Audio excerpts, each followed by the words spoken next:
Hello, horror fans, and welcome back to the Script to Screen podcast, where we delve into the spine-tingling world of horror cinema. Each week, we look at the scariest scenes, unmask the deeper meanings behind your favourite horror films, and explore the psychology of fear that keeps us coming back for more. From script analysis to scene breakdowns, we'll be dissecting your favourite horror movies to see just what makes them tick. So whether you're a seasoned horror aficionado or just starting to explore the genre, join us as we unravel the spine-tingling stories that haunt the silver screen.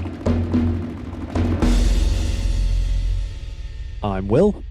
I'm Lee. So, for those of you that may be new to the show, please check out our website. That's scripttoscreenpodcast.com. You can now find a lot more insight into the scripts and the films that we cover, with scareology graphs to illustrate the scares in each of the films, and annotated screen excerpts to highlight some of the ideas and concepts we cover when dissecting the screenplays. So if you want to go deeper on your favorite scripts, there's more to interest and entertain over at scripttoscreenpodcast.com.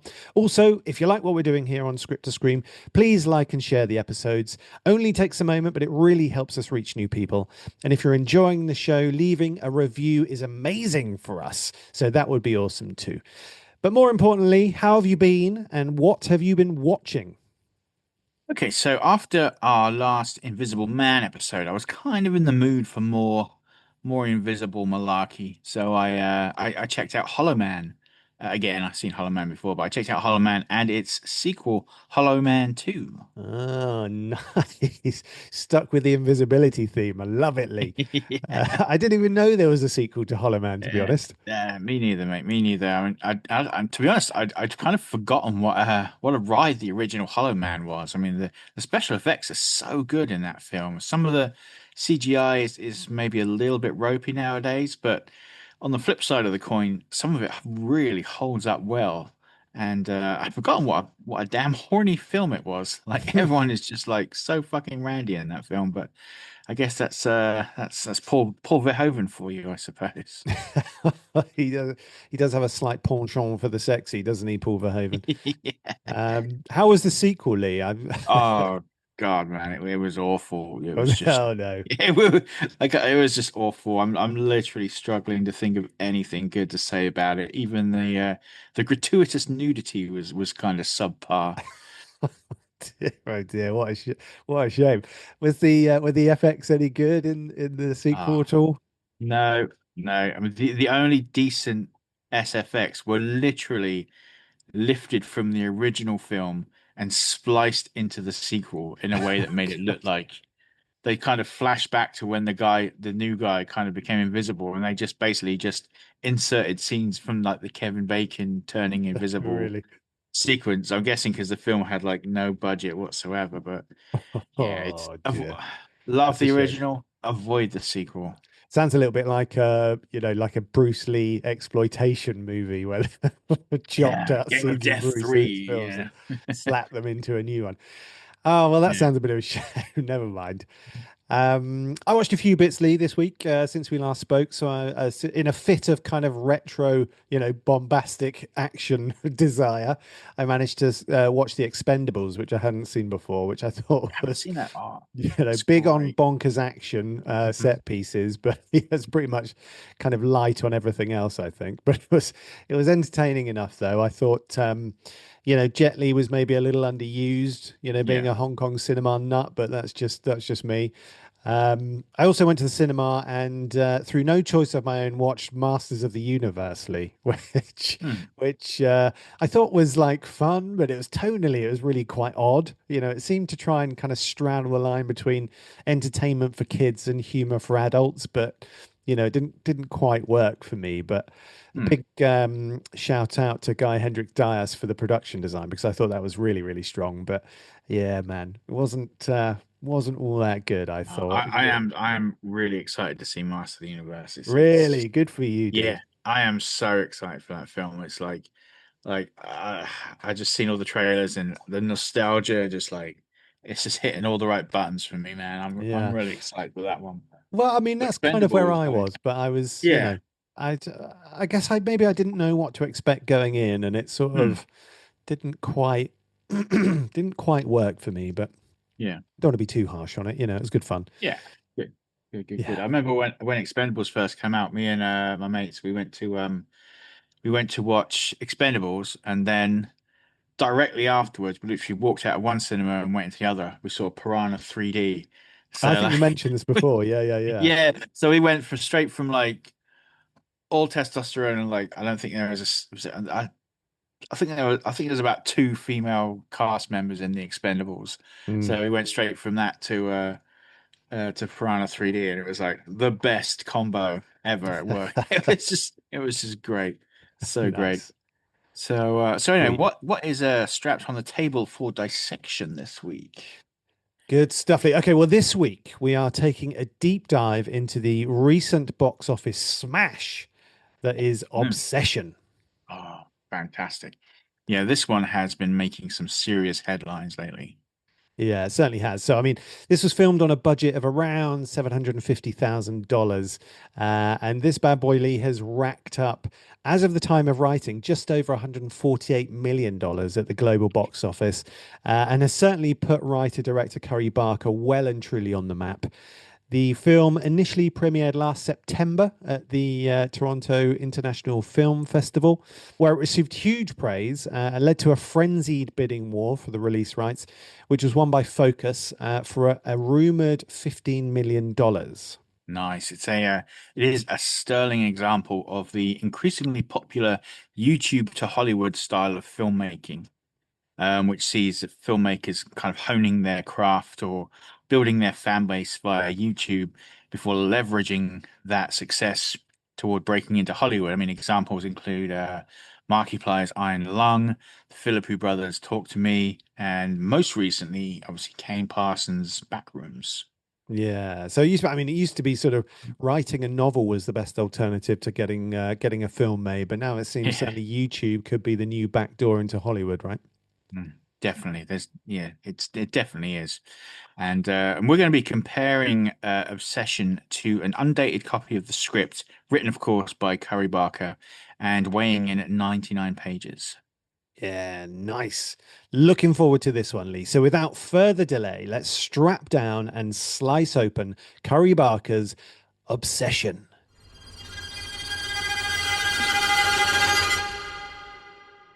Bear has spent years obsessing over the woman he loves. When a mysterious, wish granting novelty finally makes her his, the fantasy becomes a nightmare. As the wish's horrific cost emerges, Bear must confront the terrifying consequences and decide if a forced love is better than no love at all. So we open on Bear, played by Michael Johnston, an awkward young man, Lee, talking directly to us, or rather a girl. He opens his heart to Nikki. It's a somewhat cheesy, if sweet, monologue, but the joke's on us, Lee. As it turns out, he was practicing asking the infamous Nikki out on a local waitress under the duress of his best bud, Ian, played by Cooper Tomlinson. Now, while the waitress is somewhat enamored by his earnest efforts, Ian is absolutely appalled Lee and tells him straight up that was the most cringe-worthy thing he's ever seen. I don't know, dude. I mean, if you were a gal, would Bear's admission of love win you over? Me? No, no, no, not me. But if you were an attractive young lady, Lee, would you be enamored by Bear? Dude, if I was an attractive young lady, I'd be only fansing the shit out of life, I think, with no time for Bear. That hardly sounds like a healthy life choice, dude. Very true, I expect. But as someone whose ultimate life goal is to live in a fortified mansion miles from civilization with as little human contact as possible, I'm not really seeing a downside. Okay, so the less said about Lee's OnlyFans, the better, I think. But but you should check it out seriously. So Bear ponders declaring his feelings for Nikki at the gang's weekly trivia night, a notion that Ian is dead set against. And straight away, there's some really fun dialogue here as Ian states that trivia night is the only thing in his life that brings him joy, warns Bear not to ruin it for him. Ultimately, Bear agrees to hold off because, as Ian constantly reminds him, all he has is time, Lee. Now, poor Bear returns to his apartment to find his beloved cat Sandy very, very dead. We've got a dead cat for a change. Hey, Upon further investigation, it seems the cat got into some sleeping pills and essentially OD'd. Right. So straight off the bat, we've got some interesting shit going on. And that's before we even start to take a real good look at the script. So as we just said, rather than opening with a save the cat moment to kind of endear us to Bear, we have a killed the cat moment where a neglective bear leaving prescription pills out where the cat can get to them. And we also see when he locates the scattered pills on the floor as like open tins of cat food just kind of scattered around, which kind of indicates he's not exactly taking good care of his pet, his home, probably even himself. And the pills aren't his either. They have a woman's name on the label, and we learn later that Bear has moved into his late grandmother's apartment. So I'd wager that's whose pills he's using as well. So all in all, I think this is not painting a very flattering picture of our protagonist. And in the script as well, we have a entirely different, completely different opening. So check it out.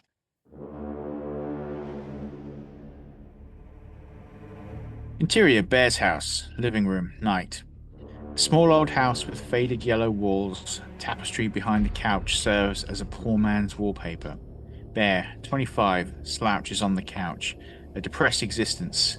He's decent looking but lacks self-confidence. He fixates on a pivotal scene from a classic romance film on his small TV. It echoes, adding an eerie ambiance to the room. Man on TV, off screen. I've often wondered what it means to truly love someone, and then I realized it's what I feel for you. It's a love that defies the limitations of the world, that remains steadfast even in the face of chaos. Even if the world lost its color, if hope faded into the night, my love for you wouldn't falter. It's unwavering and enduring, and it fills every fiber of my being. Bear's eyes tell the story of a man who yearns for love but enjoys wallowing in his disappointments. He looks down at the ground in front of him and sighs. The center of the room, a dead cat lies where the coffee table should be. Its body stiff, and the grease from its hair has begun to seep into the carpet, causing it to smell. Bear takes a deep breath and finally stands up. Interior Bear's house, kitchen, continuous. Countertops cluttered with junk. On the tile floor, a straw basket, pills, and candle wax from a shattered candle. Bear scoops the pills back into their bottle reluctantly. Interior Bear's house, bathroom, continuous. Bear opens the mirror/medicine cabinet and places a pill bottle inside. He shuts the cabinet and looks at himself in the mirror. He tests out a smile. Eerie. Interior Bear's house, living room, moments later. The coffee table is shoved aside. Bear, wearing rubber gloves and a dust mask, opens a trash bag over the cat's corpse. Bear drops the now heavy trash bag into a trash can. Yes, this is a very different opener, isn't it, Lee? So, you know what I'm going to say, dude? Why do you think they changed this for the film? I think the film opener is far more in tone with what comes later in the film. I mean, tonally, this film is at its heart, I think, a very, very dark comedy. And the script paints a far bleaker picture of Bear. At least on screen, he's clearly saddened by his cat's passing, if only slightly. Whereas on the page, it's doesn't really look like he gives a shit at all. Yeah, I agree. And I think we'll see this a lot, as we move along because, Bear is way more sympathetic, I found on screen than he is on the page. I do think this opening, however, sort of does generate a certain amount of sympathy for a dude seemingly down on his luck. But it also subliminally, I think, paints a picture of a guy who's, clearly struggling to cope across many areas of his life. Anyway, back on screen, we see poor Bear sat on his bed, breaking down in tears. And do you think this is because of his cat, Lee, or his current romantic fixation? I think it's a general kind of my life is shit kind of breakdown, but I think the main source of his misery is probably going to be his current romantic situation or lack thereof.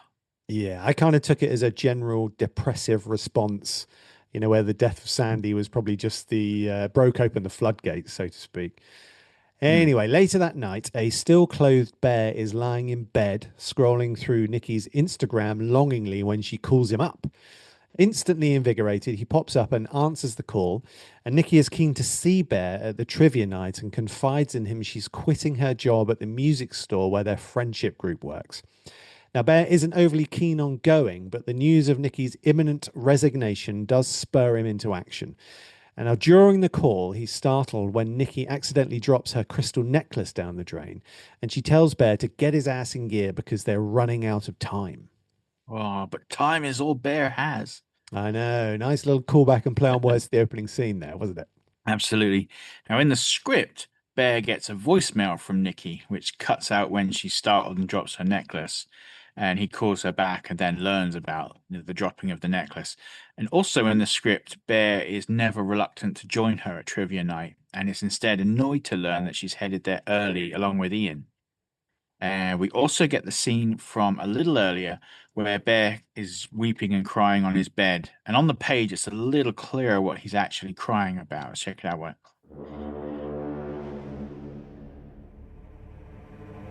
Interior, Bear's house, bedroom, moments later. Bear, center screen, illuminated only by a warm lamp behind him, sits on the edge of his bed, crying, probably about the cat, or Nikki, or his life, maybe all of the above. Yeah, I did enjoy that line, I have to say. So we rejoin Bear in a local spirituality shop, and he's looking to replace Nikki's lost crystal necklace. He's at a loss which type to purchase, but his eyes light up when he sees something on a nearby shelf, and it's One Wish Willowsley. His mind made up, he decides this will be far superior as a gift and shares some nervous banter with the cashier about whether or not they work. Now, this scene with the cashier plays a little longer in the script, so check out this little extra, which kind of hints more, a little bit more about the history of the One Wish Willows.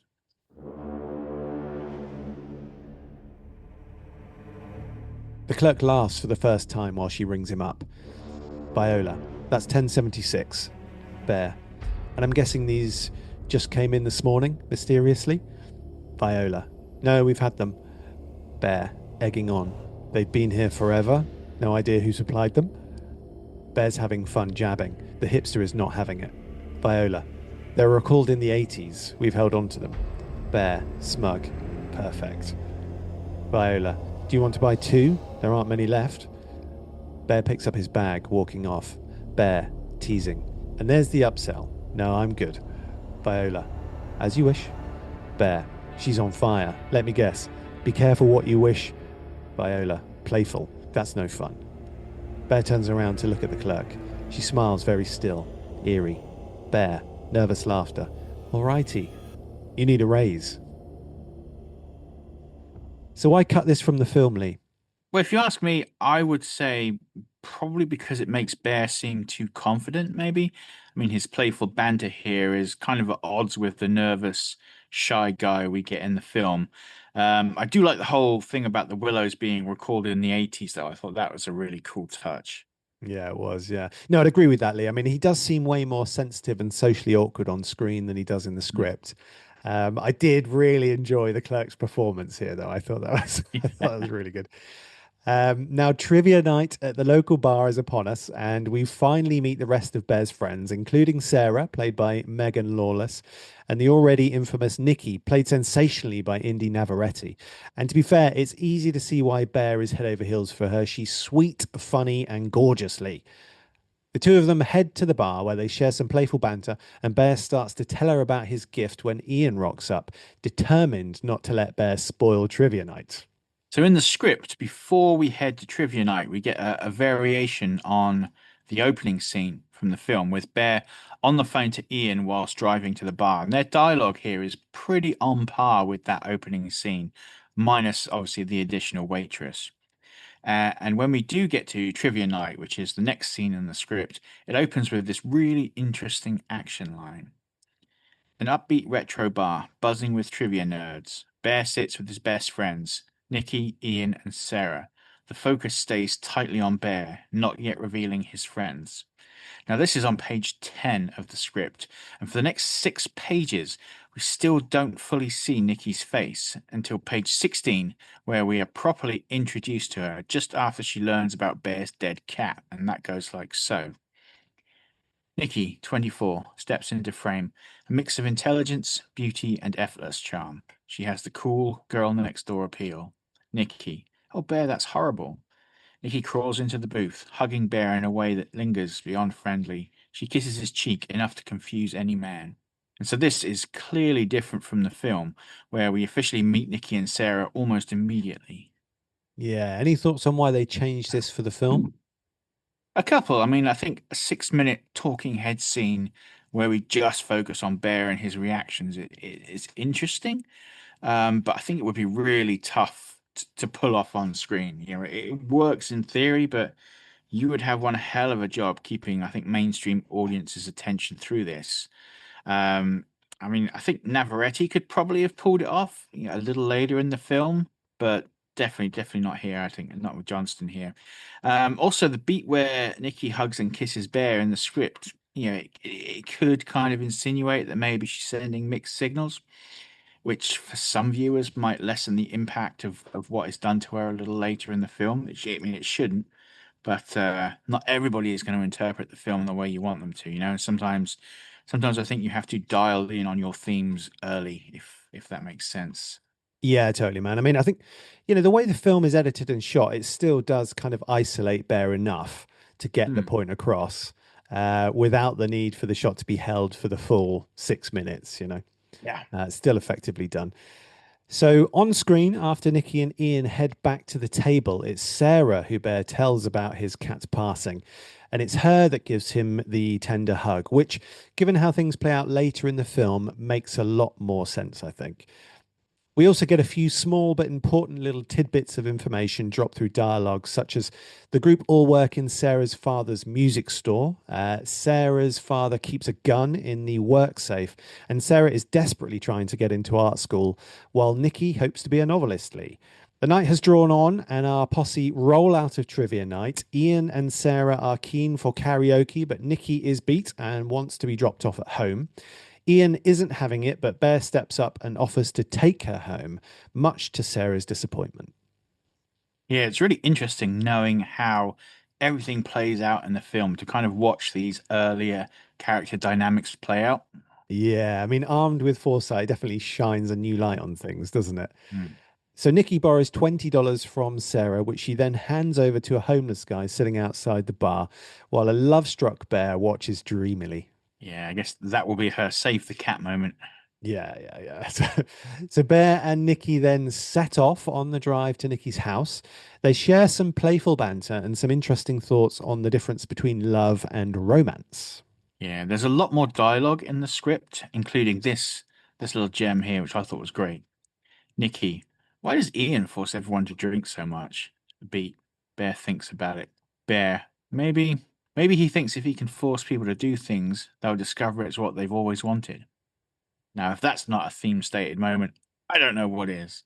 Yeah, no, I mean, it's a little heavy-handed, perhaps, but that's probably why it was cut. But it's definitely a theme-stated That's moment. like just like grabbing the theme and just smacking someone in the face with it. Yeah, it's cool though. I quite like it. Okay, so back on screen, and Nikki drops hints that Sarah has feelings for him, but Bear dismisses her as just a friend. He then goes on to reminisce about the time in music class where Nikki was kind to him, but she clearly doesn't have the same fondness for the memory that he has, Lee. She heads for home, and Bear, foolishly taking Ian's advice, refers to her as Freaky Nikki. It's something that she is very, very unhappy about, Lee. Now, Bear apologizes, and then Nikki asks him straight up, "Do you like me? Because if you do, now's the time to tell me." Ah, yeah, that last part, those last lines, aren't in the script, but I'm just grateful, thank God, that Bear finally has the chance to confess to Nikki how he really feels. So, you know, does he fess up here? Does he fuck Lee? No, he completely wimps out of this important moment. He claims they're just good friends and then painfully laments his words the moment Nikki heads inside. Oh man, there are many times throughout this film where Bear massively fucks up, and this one is the first, and it's not going to be long before he adds to that list. Yeah, we should keep account of big time Bear fuck ups, I think. BBFs, I love it. Let's do it. So I guess that then, boys and girls, was BBF number one. Nice. Okay, so having blown his greatest shot at confessing his feelings to the girl he loves, a distraught Bear retrieves the One Wish Willow and removes it from the box, setting off a delightfully tacky electric jingle before stating, "I wish Nikki Freeman loved me more than anyone in the fucking world." And now we're rocking straight into BBF number two. Now, to be fair to Bear, while this was indeed a huge fuck up on his part, at this point, I think we can forgive him for this one as I'm sure he's not expecting this to actually work. And, B, his wish, it comes from an innocent desire for love, and we all want that, right? Yeah, I mean, I didn't think there was a shred of malice here from Bear in this moment, No, actually, no, in the absolutely film. not. Yeah. I also actually pegged this as the end of Act One. What do you reckon? Yeah, man, this is exactly where I had it too. Yeah, Nice. spot on. Okay, so now Bear is about to drive away when he glances back to Nikki's and he sees her silhouetted on the porch, just staring at him. She approaches the car and seems really spaced out. Either the alcohol is hitting her hard or something else weird is going on. She asks Bear if he wants to come inside because she's really sad about her dying cat. No, wait, your cat's dying? Suddenly she freaks out, confused. Like, what the hell am I doing? Much to a bemused Bear's confusion. Now, unable to get him into her house, she hops into the passenger seat and agrees to head back to Bear's place instead. Mm.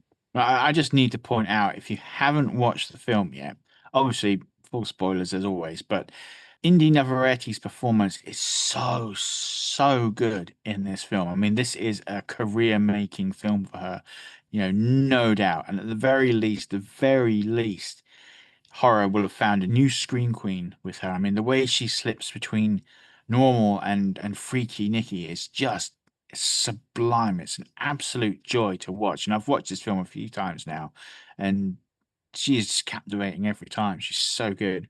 Yeah, she's really killing it. So Bear is still uneasy about taking Nikki back to his apartment, but she breaks down and tells him her dad is dying of cancer. So he finally relents. Once inside Bear's place, we learn that he did indeed inherit it from his grandmother. And Nikki takes a moment to savor the smell of the place, saying it smells like him, and that is nice. Yeah, Barker is really clever in the way he shoots a lot of the freaky Nikki scenes. In this one, like many others, her face is kind of largely obscured by shadow, and it's almost like her voice is coming from somewhere else, and it's delightfully creepy. Yeah, it's wonderful, isn't it? So Bear settles Nikki into his bed and leaves for the couch when Nikki calls him back. She doesn't want to be lonely and asks if Bear will sleep in the bed with her. Now, after a little persuasion, he relents and Nikki strips to her underwear. And it's hard to tell if Bear is more unnerved by these turns of events or can't believe his luck. But I mean, either way, he climbs into bed with Nikki, and it's not long before she moves in for a kiss. And this time, Bear ain't chickening out. He's all in, and things get hot and heavy before Nikki seemingly snaps to her senses and screams in horror, not knowing where she is or what she's doing. Poor Bear is just as freaked out as Nikki when she seemingly returns to her senses and apologizes for her outburst. A confused Bear sleeps on the floor at the foot of the bed, or at least tries to. But unable to sleep, he heads for his computer where he Googles whether or not One Wish Willows actually work. The answers seem to be split pretty evenly between yes, they do, and no, they don't. Yeah, the internet forum he's reading from even mentions the weird guy on the other end of the help desk number, which is I thought a really cool little plant to a later event in the film. And this internet search isn't present at the script at this point. Instead, we get this moment, which kind of segues into the next scene of the film.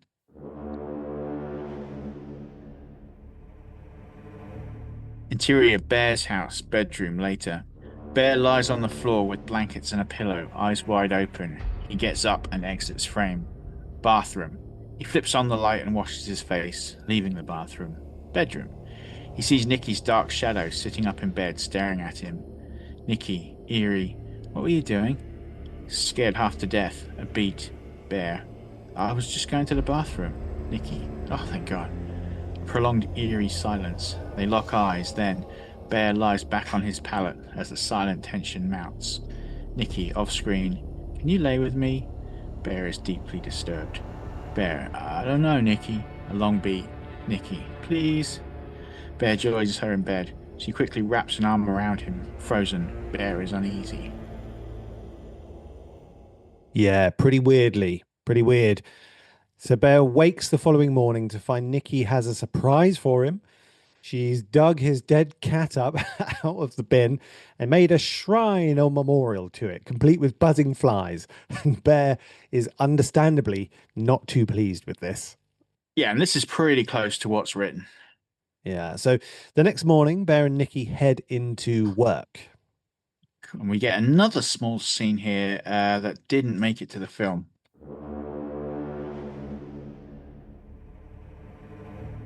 Exterior Mandy's Music parking lot day. A wide shot shows Mandy's Music, featuring a large marching season discount matinee sign. Only a handful of cars are parked out front. Bear's car pulls up. Both in uniform, Bear and Nikki exit, Bear with a backpack. As they walk, Nikki grabs Bear's hand, but he gently pulls away. Bear, shocked. Whoa, let's not do that. Just right now. Nikki, yeah, gross. Nikki takes a step away from him.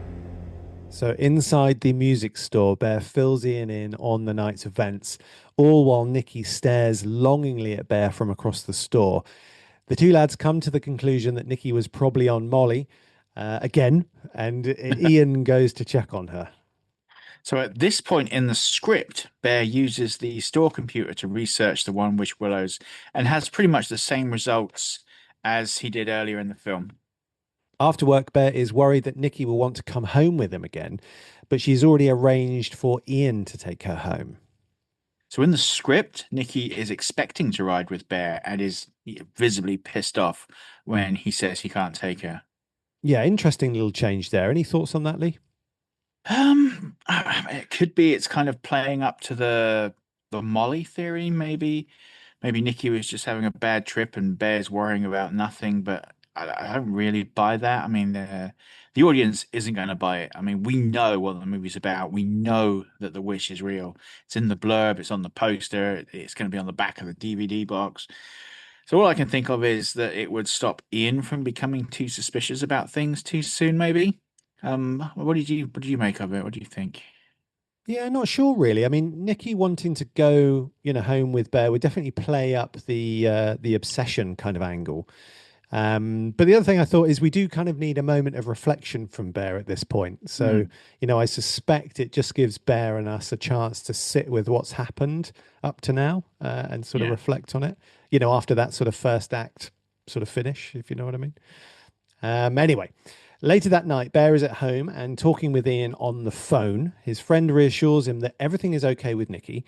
A shadow moves outside his window, Lee, and there's a sinister knock at the door. And it's Whoa. Nikki, and she's looking absolutely gorgeously. She's in a red dress, and she's here to apologize to Bear about her behavior last night and confess that she was drunk and on drugs, and reassures Bear that he didn't take advantage of her. I know I've already mentioned this, but the way Barker shoots Nikki in this scene is phenomenal. I mean, she's mostly hidden in shadow, but the way the light kind of catches off of her eyes just gives this wonderfully kind of beautiful while simultaneously quite frightening appearance. It's really contrasting. It's just amazing. Yeah, man. I mean, it's a completely gorgeous shot, isn't it? Those highlights. I mean, it kind of reminded me of Batman for some reason. I'm not sure why, but that's what I thought. Anyway, Nikki confesses that she has feelings for Bear, and finally, Lee, Bear admits the same. And then, oh yeah, it's time for a motherfucking montage. Oh my God, it feels like forever since we've had a good montage. Nah, speak for yourself, dude. I'm forever watching Eisenstein. Not really.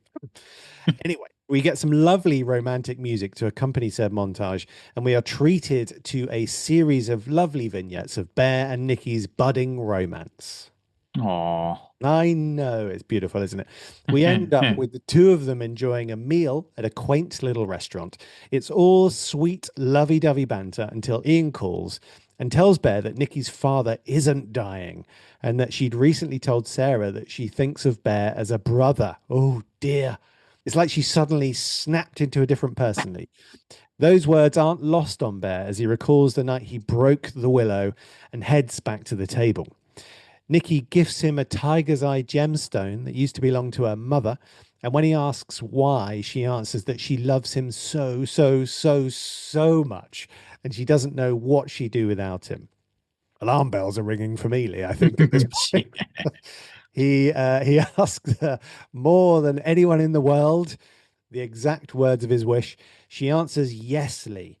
And then an increasingly uncomfortable Bear asks her if her dad really has cancer. Nikki freaks out. No, no, no, no. I thought we were having a nice date. Man, we're rapidly approaching BBF number three, and now this scene ends pretty much on course with the script.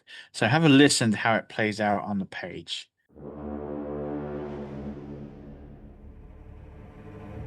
A pause. Nikki sits, and the restaurant buzz resumes.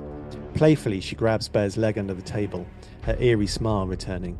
Nikki, then why does it matter? Silence settles. Bear, lost in thought, realizes his yearning for her overshadows all. Her actions, her lies, it all fades. Only her presence matters. Bear, matter of fact, doesn't matter to me. His response reveals a disregard for truth, showing a readiness to ignore darker realities for affection, hinting at a deeply flawed person. Yeah, so things are starting to take a very dark turn now as Bear is blatantly avoiding the fact that it's becoming increasingly clear Nikki is now a slave to his wish. And this is made even more disturbing in the next scene where Bear takes a dead-eyed Nikki to Pound Town, Lee. Yeah. So we've arrived at big time Bear fuck up number three, and as you said, Bear is now pretty damn sure that he's essentially taking advantage of an impaired Nikki. But the truth is, that as long as he gets to be with her, looks like he doesn't care. Yeah, and it's a really interesting juxtaposition here because, Bear is played so gently by Johnston throughout the film. But he's really doing the fucking, he's doing the dirty here, isn't he? Absolutely, yeah, man. And in the script, the scene is somehow even more disturbing.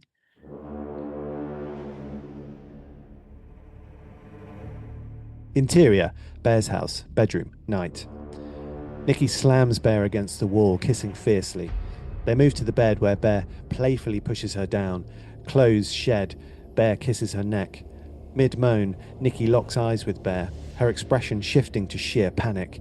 With a frantic shove, she pushes him away and lets out a blood-curdling scream, her body trembling. Nikki, Bear, what the fuck? Bear remains unfazed, his eerie calm demeanour chilling. Within moments she's back, kissing his stomach. The disturbance registers as nothing more than a fleeting inconvenience to him. Nikki continued, Sorry, baby. Bear, it's okay, baby. They finish and Bear rolls over to the side. Nikki, that was amazing, baby. Bear smiles. Yeah, yeah. Bear's smile fades, a subtle acknowledgement of what he never thought he was. Yeah, I mean, the way he just waits for her sort of moment of clarity to pass on the page is really fucking pretty disturbing, Yeah, isn't it? man. It's pretty disturbing. Okay, so later that night, he wakes to find Nikki missing from the bed, and after a brief scan of his darkened bedroom, he spots her lurking in the corner. She creeps eerily into the light, wearing Bear's sweater because it smells like him, and telling him to go back to sleep. She likes watching him sleep, Lee. Alarm bells. She then starts to wail uncontrollably that she doesn't like her dreams and that she's feeling like he doesn't love her as much as she loves him. Bear tries to talk her back into bed, but she's not having it. Reluctantly, he lies back down to sleep, but mere moments later, he's snapped to attention by Nikki screaming, Why won't you love me? He snaps back up, but Nikki is gone, only to scurry into the room a moment later, hiding her face behind some flowers. Bear is genuinely scared now, but after a few moments, Nikki states that the flowers are for his dead cat and climbs back into bed as though nothing untoward has happened. A very confused Bear starts to get up, only for Nikki to scream, Stay!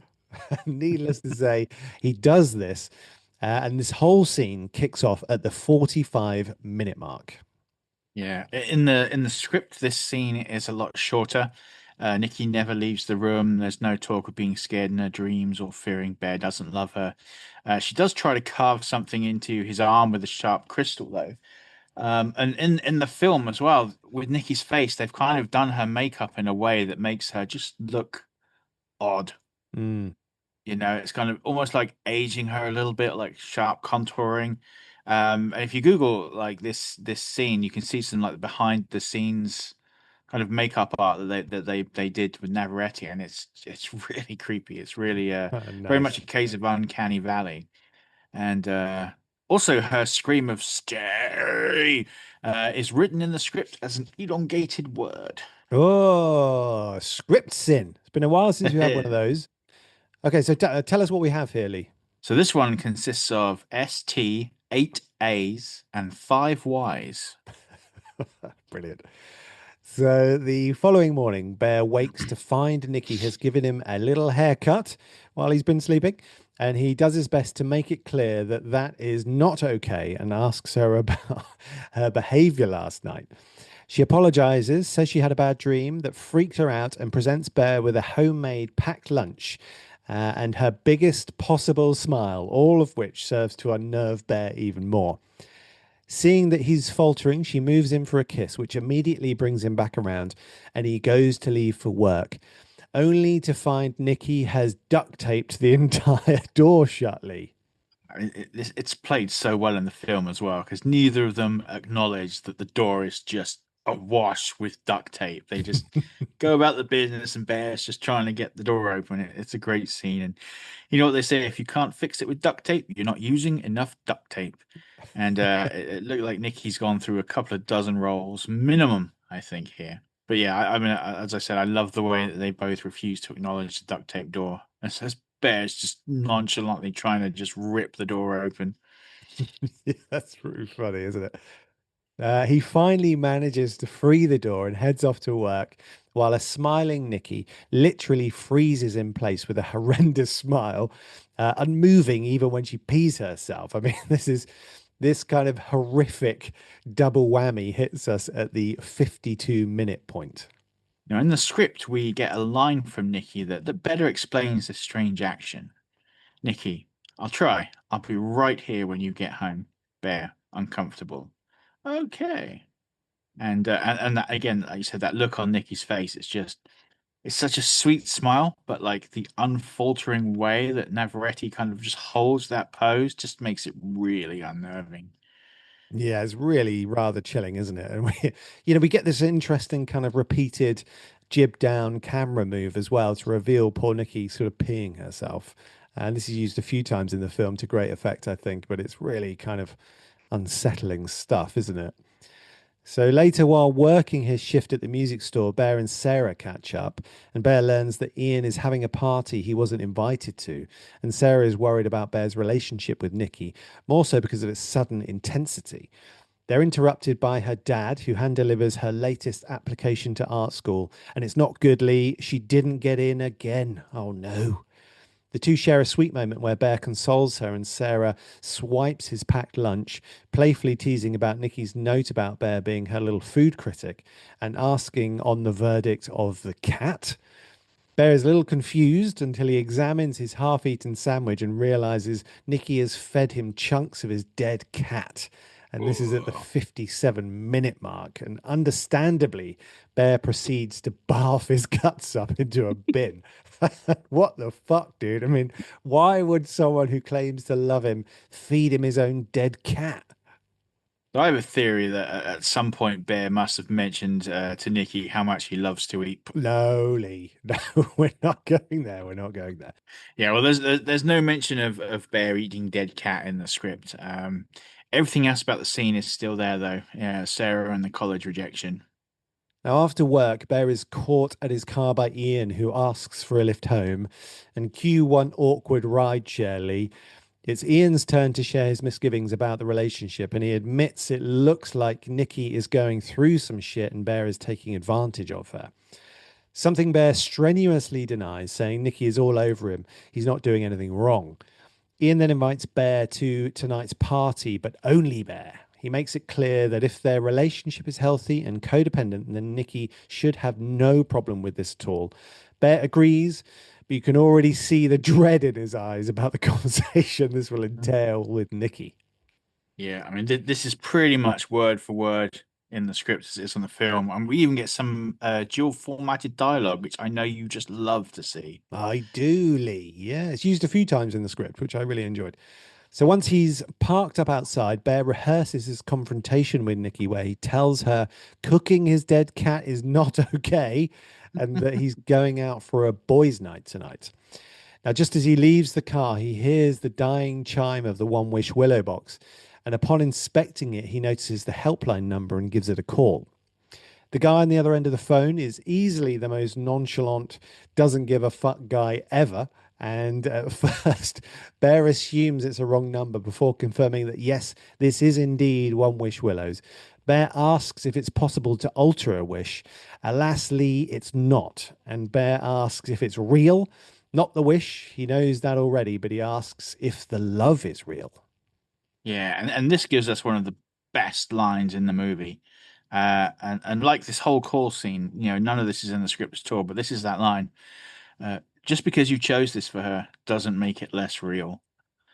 And this is also a really important point in the script because we get concrete, absolute confirmation that Bear is now fully aware of the reason for Nikki's strange behavior and her feelings for him. So he is now definitely, absolutely culpable for what comes next. Now, somewhat to Bear's credit here, he does then try to cancel the wish entirely, but it turns out that they don't really do that either. And the only way the wish will be cancelled is if he dies. Yeah, I mean this is some really good writing because now Bear has been given a way to put things right, but it will quite literally cost him everything to do so. Hmm. Now, realizing there's no easy way out of his predicament, Bear asks about Nikki's constant freakouts, to which the voice on the phone asks if he wants to speak to her. We then hear a voice, the real Nikki Lee, screaming in torment down the phone. It's constant and really harrowing. It's totally terrifying. I mean, what is going on here, Lee? I mean, this all happens at the 1 hour, 3 minute, and 50-second mark, but what the fuck is happening? Hmm. Okay, so Curry Barker, who incidentally is the voice on the phone here, little director cameo, has mentioned that he kind of imagines the real Nikki is being held in some kind of purgatory while this new entity, whatever it is, takes over her body. So I kind of have a little theory on this myself. So remind me in the breakdown, and I'll circle back to it. Okay, cool. Will do. Well, a fittingly disturbed Bear returns home to find a disheveled Nikki standing in the same spot and covered in, well, everything, to be honest: puke, piss, blood. It's really nasty. She lights up on seeing him, but then realizes how gross she is and heads to the shower to clean up. Oh, hello. It's that time again, Lee. It's time for another random page check. Dun dun dun. So, for those of you who may not know, it is a de facto screenwriting rule that one page of script equals 1 minute of movie time. Now, this can vary slightly from page to page, but it usually holds on to be pretty close to the mark. Nice. How are we holding up with Obsession's page count versus screen time? Give me a second. Let's have a look. See, we are on the 65-minute mark on the screen. Whereas in the screenplay, we are on. Oh, you're not going to believe this one. Page 65 of the script. Oh, man. Absolutely bang freaking on, Lee. I think that's the closest we've had on one of these, isn't it? I think it is. I reckon so. Yeah, and it's really interesting because we've lost scenes from the page, added scenes for the film, but we still landed on the exact desired point, and that's pretty crazy. And just goes to very much, I think, lend authority to the 1 minute rule. But what makes this even more interesting, I think, is that as a writer of dialogue-heavy scripts, Barker himself has been quoted as saying, "A minute per page is not accurate for me." I Okay. beg to differ, Mr. Barker. I beg to Well, differ. I shall never question you again, 1 minute rule. Okay, so back to the film now. And while Nikki is in the shower, Bear scolds Nikki for cooking that cat and says that he's going to a boys' night at Ian's alone. The shower cuts out instantly, and a disappointed Nikki offers to go with him. A petrified Bear stresses that it's a boys' night and he thinks he should go alone. Cue a horrific scream from in the shower, and Bear freaks out. And Nikki tells him that Sarah is going. So Bear relents, and the next thing you know, we're at the boys' night. And to be fair to Nikki, there's a fair helping of ladies there, isn't there, Lee? Yeah, absolutely. In the script, Nikki actually phones Sarah to find out if she is going to the party, after which Bear feels he has no choice but to bring Nikki along. Now, at the party, after a grilling from Ian, Bear sits with the group to play Dare Yenga. Or do you say Jenga, Lee? Is it a hard J for you? I am a J for Jenga. I've never heard it as Jenga before. Well, it's a Yeah, soft, J for soft J Jenga. for me, but there we go. Almost immediately, one of the participants, Joe, pulls a brick which lets him swap places with anyone, and he chooses Bear so he can sit next to Nikki, who is not amused. Someone cracks a joke about Bear putting a spell on her, and she cracks up with over the top fake laughter. It comes to Nikki's turn, Lee, and she pulls a brick, then stands and begins to read from her phone. And this is pretty much word for word what's in the script. So let's just take it straight from the page for you. Nikki, yay! Nikki pulls a brick, doesn't read it aloud, stands, grabs her phone, and starts reading. Nikki continued. The air was charged by the distant call of a nightbird. His face was obscured, but I knew he was looking at my chest, each side stretching, recently matured to different sizes. Nikki, eerily still, uses her voice to embody the characters. Nikki continued. Hansel, come lie with me, like the old woman taught us when we were children. I said. He closed the door and leaned against it. You're not my wife, Gretel, he said. I am more than your wife. I'm your sister. Some people chuckle, but Nikki is impassioned by the words. Nikki continued. Hansel flinched and reached for the door handle. I knew he would not leave this place. He would relent and choose to be inside me like he had many nights before. If not, I would have filleted his meaty forearm, rolled it like a stick of licorice, and inserted his flesh between my legs. Laughter turns to unease.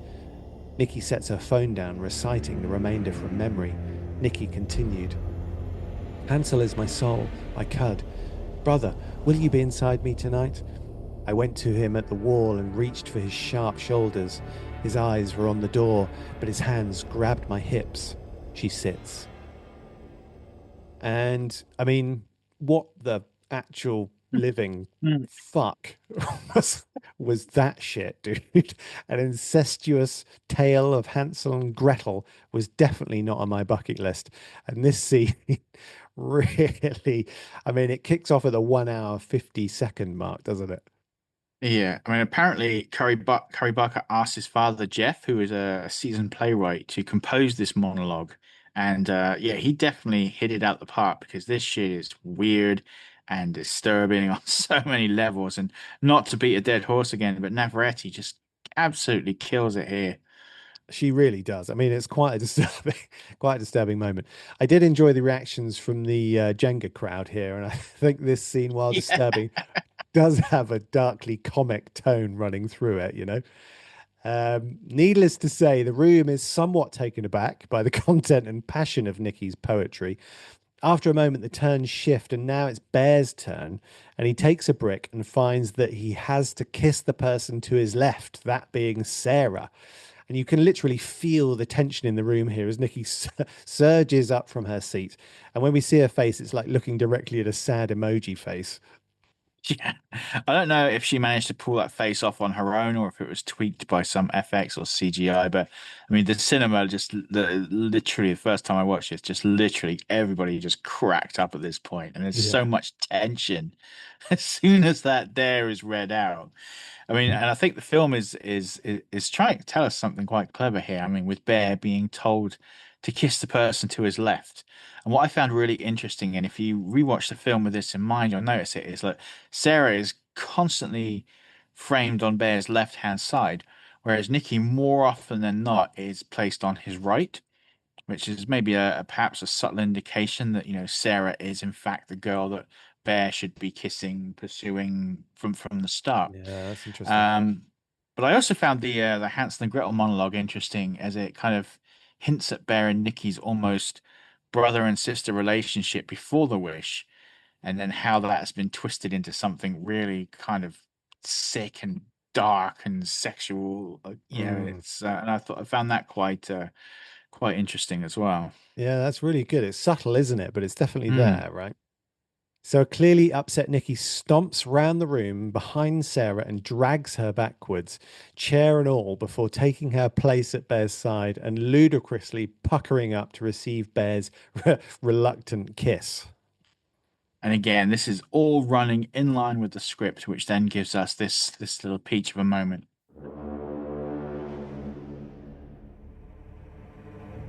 Nikki, no one on this earth will ever comprehend what it feels like to love someone as much as I love you.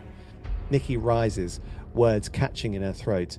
Nikki continued, now to the crowd, and everyone in this room will die looking at Ian, never feeling the strength of my connection I have felt with my bear. Ian shoots Nikki an almost hurt look. She returns to her original seat in silence. Ian, somber, nearly a whisper. Nikki, are you okay? Nikki, I'm just kidding, guys. Some relief in the room, but still quiet. Nikki continued, defiant. Okay, fine, I'm not kidding. Live with it. Oh, how terrifyingly sweet that is. So, this macabre tender moment doesn't last, though, as at that very moment, the real Nikki snaps back into her body, screaming, "It's not me." She smashes a vodka bottle on the table and stabs herself repeatedly in the face before immediately returning to freaky Nikki and apologizing to everyone. And Ian is freaking out, screaming for Bear to do something, but the young man just sits seemingly numb to the situation and his responsibility to it. Yeah, man, it's a really great scene. And here's that moment from the script.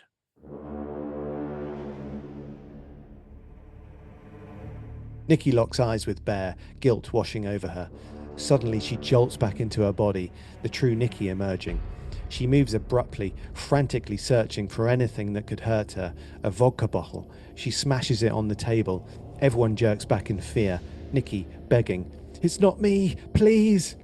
After several attempts, the glass shatters. She grabs the broken end of the bottle and stabs it into her face. The blunt glass fails to puncture, causing damage nonetheless. She manages one more stab before switching back to Happy Nikki. Now, I found this really interesting in the script because this is, I believe, the first point in the script where Carrie Barker clearly delineates between two different Nickies. We've got the true Nikki emerging, who, after trying to kill herself, switches back to Happy Nikki. And I think it's the first concrete proof in the script that there are two very different personas in that body. You know, it's not a case of brainwashing or possession or what have you.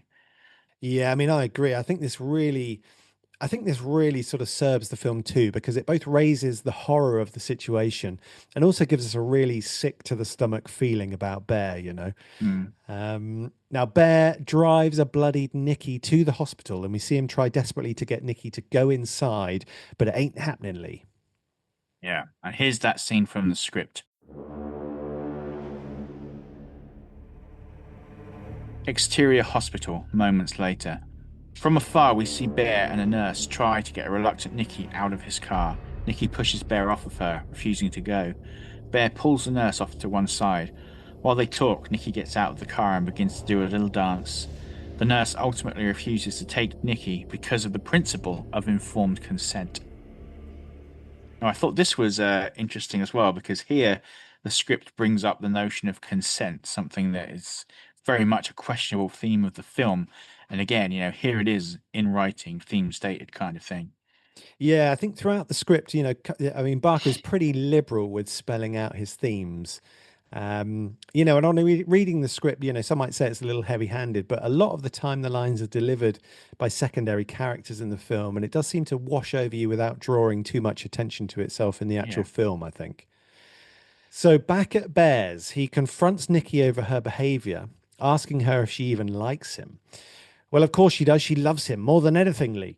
He takes her hand and asks her slowly, deliberately, "Does Nikki like me?" She cracks a fucking creepy ass smile and replies, "Of course. She's his freaky Nikki."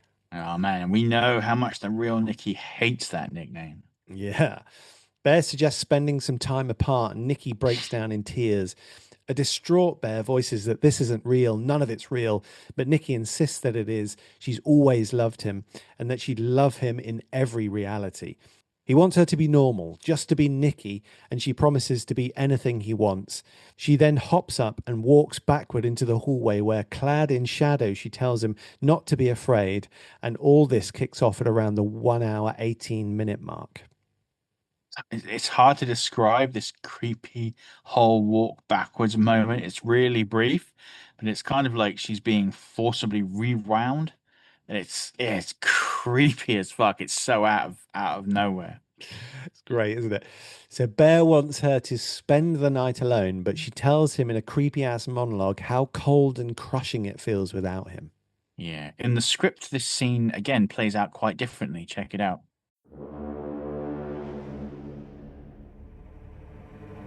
She's convincing. A tear falls from Bear's eye, overwhelmed with guilt. Suddenly, Nikki jumps up, startling Bear. We see the bottom of Nikki's legs as she removes her pants and panties. Nikki, off screen, continued. Let's fuck, Bear. Bear. Huh? Nikki's bare legs walk off screen. Nikki, off screen. Come on, let's fuck, Bear. Bear glances over to Nikki, now in the hallway leading to the bedroom. She stands half naked, mostly obscured by shadows. Nikki continued, emotionless. It's normal. Bear. What? Nikki, emotionless. Hi, I'm normal. Bear. Nikki, what the hell? Nikki, rail me, Bear. I'm normal. Bear, that's not normal. Nikki, what do you want? Bear, I just want you to not act crazy. Nikki, robotic. Well, if you loved Nikki the way Nikki was, Nikki wouldn't have changed for you. She cracks a broken smile through her wounds, terrifying. She moves towards Bear in slow motion, unsettling and inhumane. Her lips don't match her words. Nikki continued. Come on, Bear, rail my guts in like Hansel fucks his sister. Bear, scared. Nikki, stop. She stops. Nikki, sweet. Bear, what's a one-wish willow? Nikki smiles. Checkmate. Bear, I don't know. Nikki, emotionless. Thank you for showing me that I love you. She grabs Bear's hand, and he reluctantly follows. We stay on this empty shot as we hear moaning from the other room grow in intensity. So, I mean, I'd argue that this is way more disturbing in the script than what we actually get on screen. And I mean, make no mistake, what we get on screen is pretty messed up. Yeah, absolutely, man. I mean, having Bear have sex with Nikki after all that, I mean, I think would have pretty much killed any empathy the audience might have still had for the character if it happened on screen. I've said before, Bear is very much the villain of this film, but we've been kind of able to overlook, if not excuse, most of his actions because they initially came from a place of genuine love and helplessness and naivety. But if that had happened on screen, I think everyone would have just straight down hated the guy for the rest of the film. Yeah, I totally agree. I mean, I think, this is what I mentioned earlier. The way Johnston plays Bear is very sort of Mm, sympathy inducing. He doesn't really come across as calculating or inherently evil in the film. I think in the script, he does come across as far more sinister. yeah, absolutely. Yeah. Anyway, later that night, Bear gets a text from Sarah asking to meet in the park, and it seems quite urgent. He tries to sneak out of bed without waking Nikki, and it looks like he succeeded until we hear Nikki whisper his name. But this is not the Bear worshipping girl talking, it's the real Nikki Lee. She begs for Bear to kill her and tells her that the other Nikki is sleeping and not to wake her up. A horrified and guilt ridden Bear then asks, is it so bad being with him? To which the sleeping girl replies that she's never been with him and implores him again to kill her. And this is a truly chilling scene and it hits hard. And this appears at the 1 hour, 23-minute mark of the film. Yeah, I mean, this scene is just awful. I mean, not like bad awful, but it's masterfully done. But hearing the real Nikki's kind of pathetic sobs just to kill her is really unnerving. And it's here I think that the audience will pretty much be universally turned against Bear, and not so much because he refuses to kill her. You can't necessarily, be surprised by that. But for me, it's the fact that he takes Nikki's obvious suffering and then instantly makes it about him. It's like, why is it so bad being with me? What's so bad about me? And Mm. and that to me is like the point where he kind of just switched into like full kind of villain mode for the rest of the film for me. Yeah, brutal, isn't it? So a little later in the park, Bear joins Sarah in her car and they chat for a bit. And Sarah reveals that she's received her last college letter, her last chance at art school, Lee, Ooh. and she wanted to open it with him. She also reveals that Nikki and Ian had been hooking up on and off for the past couple of years and very strongly hints that she has feelings for Bear. She also throws in how he still owes her a kiss from the game. We've got some romantic music playing, and it looks like these two might just be about to seal the deal with a kiss when, bam, Nikki headbutts through the driver's window, holding a brick up to the steering wheel, and proceeds to smash Sarah's face and skull into the brick over and over and over. And oh my God, this is so brutal. And this appears at the 1 hour, 27 minute, 15 second mark. Oh man, now poor Sarah's been taken to Pound Town. Oh, not the time, dude. A young girl with a promising future has just died, Lee. Okay, fair enough. Start of Act 3 here. Yeah, man. I mean, this is definitely where I had it too. Yeah, definitely. Okay, so an apologetic Nikki tells a shell-shocked Bear that she's really sorry, but this is kind of his fault. He wished for all of this after all, but she's so, so, so glad he did. He just needs to help her dispose of the body, and a numb and horrified Bear goes along with it, Lee. Now, back in the music store, Nikki tells Bear to go home and that she will finish up with the body. Bear parks up somewhere quiet and opens Sarah's letter to find that, yep, you guessed it, her dream had come true and she'd been accepted into art school. And unable to cope with any more, he breaks down and screams with rage, horror, guilt, and regret. So in the script, this scene is played a lot quieter and sort of lower tone. Exterior viewpoint sunrise. A breathtaking sunrise illuminates the foothills. Bear sits in his car solitary. He retrieves Sarah's letter from his pocket, hesitates, then unfolds it. Dear Sarah Harper, congratulations. On behalf of the admissions committee, it is with great pleasure I extend to you an offer of admission to the Luther Art School for the upcoming academic year. Bear's tears flow silently. Regret consumes him. After a moment, he lifts his head, resolute, ready to fix his mistakes. Okay, so why change here, Lee? I don't know. I'm not sure. I mean, I think both ways to play it are valid reactions. I have a feeling that this is the kind of scene that would have been shot multiple ways, and maybe they went with what they felt translated the best. And to be fair, I mean, Bear has been like very muted, passive character up until this point, pretty much just reacting to everything that happens. He doesn't really take action; he just reacts. But I like the idea of him kind of finally breaking down and raging up and finally trying to put things right. Yeah, no, I totally agree. I think it's kind of, it's needed at this point, and it's really, I think, Mm, quite sort of effective how he reacts. But yeah, I mean, as I sort of mentioned a little bit earlier, I think this is a classic kind of post-act, turning point here for Bear, and mm, I think, this kind of represents again a sort of moment of reflection, and I think, like I yeah. said, I just think it's really effective, but I think it's really needed at this point. So, a desperate Bear returns to the shop where he bought the One Wish Willow, and after a panicked moment, and with the help of a different store clerk, he's able to locate the last remaining willows. He breaks down and confesses what he did, and the clerk suggests that maybe Bear could try getting someone else to make a new wish that overrides his wish. Or, he could just kill himself, maybe.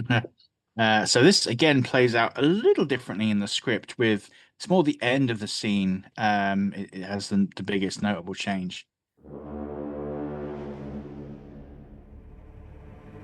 Harry continued. You knew. Even if you didn't know, you knew. Bear. No, this isn't right. Harry. Sounds to me like you have a moral obligation to be there for her. Bear. But she doesn't really want me. It's not real. It's not right. Harry. Right. A beat. Harry continued. But she does. And she would be miserable without you. Bear. Right. Bear purchases the remaining willows and returns to his car where he rips one from the box and wishes that Nicky Freeman loved him as a friend. He tries to snap the willow, but either they've changed the recipe or he needs to start working out because that bad boy ain't breaking for love nor money. Yeah, it is a one wish willow, not a two wish willow. But I did spot something quite interesting here is when Bear tries to make another wish with the one wish willows, the tone that it plays is slightly different. So like the Ah. first time he opened it, it played a specific tone, and then every time he tries to do it again, it plays like a slightly different tone. It's got a bit more of a kind of like wah wah kind of fuck you kind of feel to it. So like it's Interesting. just to show that it won't, it's not going to happen twice. Yeah, no, that's interesting. I hadn't actually noticed that in the film, but that's really cool. I mean, I guess he thought, new Willow, new wish. But Bear's not giving up yet, and he races off to Ian's house to enact his backup plan, Lee. No sooner does he rock up than a very distressed Ian demands to know what's going on, why Bear's covered in blood, and why Sarah keeps texting him telling him to come over. Bear freaks out and goes to leave, but Ian demands to know what the fuck is happening, Lee. And Bear confesses everything. Ian is not buying it for a second, though, even when Bear comes clean about the wish and gives Ian a willow and begs him to wish that he'd never made the first wish. A pissed off Ian breaks the willow and wishes for $1 billion. Boom, Lee. Instantly, huge wads of cash begin to rain from the ceiling as a distraught Bear falls to his knees in frustration, while an amazed Ian tries to process exactly what the fuck is going on. So, an increasingly desperate Bear must fall back to his backup plan, Lee. He heads home with the intention of asking Nikki to make the wish that will save her. Upon entry, he's greeted by a makeshift shrine to him and Nikki. He calls for her again, and she looms from the shadows behind him, moving with creepy steps unseen across the room. It's then that Bear spots Sarah, stripped naked and displayed on an armchair at around the 1 hour, 36 minute, and 20-second mark. He turns to see Nikki huffing on one of Sarah's joints, wearing her dress, and having drawn renditions of Sarah's tattoos on her skin at what looks like permanent marker. She screams at Bear, asking why he won't love her, and then smashes her head open with the same brick she used to kill Sarah. At this point, Ian starts hammering on the door, psyched that he's now a freaking billionaire. I mean, who wouldn't be? And meanwhile, Nikki is screaming in Bear's face so hard she pukes all over him. Ian lets himself in and bang, Nikki shoots him in the head without even looking. Bear is finally able to calm her somewhat by telling her how much he loves her and is able to take the gun from her hand and tells her they should both take a shower to freshen up. Yeah, this scene is pretty much on point with what's written in the script, so there's no major changes here at all. Now, Bear manages to lock himself in the bathroom as a frantic Nikki pounds and screams on the door like a lunatic. Eventually, he manages to convince her he'll be done in a minute, and she calms down. Bear takes the gun and puts it against his chest, then in his mouth, trying to gauge the most efficient and painless suicide method. But as a sweet sounding Nicky tries to reassure him through the bathroom door, he chickens out. Instead, he heads to the bathroom cabinet and retrieves the cat killer pills and starts to wolf them down, ending up necking the whole bottle. He sits for a moment, then tries to make himself throw up. And man, for a moment, I thought Bear was going to be selfless, do the right thing, Lee. I know, my mate. I mean, he's only trying to kill himself now because his life has been utterly fucking ruined. I just don't think he's doing it for selfless reasons here. And, as you point out, he even bottles it by trying to throw the pills back up just after he takes them. Yeah. And in the background, we hear the electronic jingle of a One Wish Willow, followed by a snap. Immediately, Bear's demeanor changes. He rises from the toilet and leaves the room to find Nikki waiting for him. And they stare at one another, both completely love struck, giggling and smitten. They move in for a kiss, and we pan down to see a freshly broken One Wish Willow. Yeah, no prizes for guessing what Nikki's wished for. Yeah, no prizes indeed. But the pills are taking effect and Bear slumps to the floor. A distraught Nikki manages to drag him to the couch, but her beloved Bear slips away in her arms. And a screaming, hysterical Nikki grabs the gun and puts it in her mouth when the real Nikki, having been released by Bear's death, snaps back in control at the 1 hour, 44 minute, and 25-second mark and understandably freaks the fuck out. And we pan down through Nicky's screams to see a very dead Bear, eyes fixed on his love as the credits roll. Oh. those are some fast working tablets he took as well. That was like what, like 2 minutes from like Mm. consumption to death. I was like, wow, that's Yeah, you got to be must be careful with them pills, Lee. his grandma must have had cyanide pills in that thing or something. But now in the script, it's very interesting because this fine finale it plays out somewhat differently.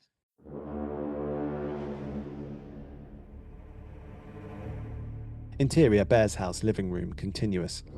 Bear slowly walks out into the hallway with vigor and desperation. He sees Nikki from across the house smiling at him. He smiles back. They laugh together. It's a total rom-com moment, minus the blood, wounds, and terrifying undertones. He slowly approaches and she extends her arms like a child. He leans in and kisses her, a longing for togetherness. His face becomes covered in blood as he kisses her broken jaw. We slowly pan over to reveal on the table a freshly used One Wish willow. We can tell by its placement that Nikki used it. Bear collapses onto the couch. Nikki, no, no, no, no, whispers. What did you do, Bear? Music starts to play, offering a creepy, optimistic feel in juxtaposition to the terror in front of us. Nikki, now clutching Bear's lifeless form, cradles him with profound sorrow. Nikki, continued, whispers, Bear, no. No, no, no, no, no, no. What did you do? Baby, no. Bear, weak. In this life and the next. These final words hit Nikki. She takes Bear's gun and, with finality, shoots herself in the head. We remain fixed on this shot, capturing the blood slowly dripping, a haunting and somber testament to this tragic love story. The end. So come on, man, what did you think of the film and the script? Yeah, man. I mean, I thought this was really, really goodly. It had a great kind of atmosphere and a sort of relentless escalation to the Hmm. narrative. And I thought tonally, it really, really worked well. I mean, it's horrifying, it's darkly comic. And Barker really just has a handle on what he wants the audience to feel throughout, I think. Yeah. Really great performances, really kind of assured direction. As I say, the two leads are sort of top notch. Yeah, top draw stuff, man. What did you think? Yeah, I mean, obviously, I'm a sucker for this kind of thing. I mean, this is a fantastic film. As you said, it just feels so unique and fresh and just so kind of worthy of all the hype and praise it's received. It's hard to believe how little this film cost to make because at no point while I was watching this did I think, man, this looks cheap or, they've clearly cut corners here or there. It just looked great. I mean, I think one of the things I think, I was thinking this the other day, is coming out of that sort of YouTube filmmaking world is, Mm, you really have to kind of know where to spend your money and yeah, how to create stories that you can tell that are effective with the budgets that you have. And I think, Barker's just done that masterfully here. He's sort of crafted a story that he can tell on a sort of reasonable budget. And that's sort of reflected in the film. There's no massive kind of set pieces. yeah, All the sets are very sort of naturalistic, and I just think it's sort of a kind of character tale more so than a sort of supernatural horror sort of tale, which yeah. may require more CGI or whatever. So yeah, I just think it's really really well done. Okay, man, I think it's that time. Let's break this baby down, Lee. Oh, yeah.